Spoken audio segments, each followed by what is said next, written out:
9 डिसेंबरला संतोष देशमुख यांची हत्या करण्यात सुद्धा त्याचा सहभाग होता। आधीच तो 307च्या गुन्ह्यातला फरार आरोपी आहे। आता संतोष देशमुखांची हत्या झाल्यानंतर सुद्धा तो फरारच आहे। या प्रकरणातील सगळ्या आरोपींना पकडण्यात आले, पण कृष्णा आंधळेचा पत्ता अजूनही काही लागत नाहीये।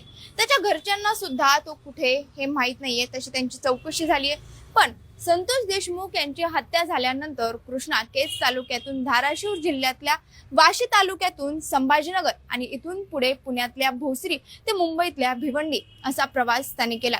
या सगळ्या प्रवासानंतर तो सुदर्शन घुले आणि सुधीर सांगळे यांच्यासोबत गुजरातच्या गिरनारमध्ये उंच अशा धार्मिक स्थळी मुक्काम केला होता।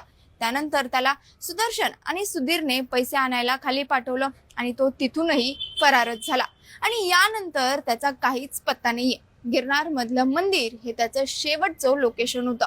विशेष म्हणजे तो फक्त चहा आणि बिस्किटवर दिवस काढू शकतो असं सुद्धा म्हटलं जातंय, पण सध्या तरी तो नाशिकला किंवा कुंभमेळ्यात गेला असेल असे अंदाज वर्तवण्यात येत आहेत।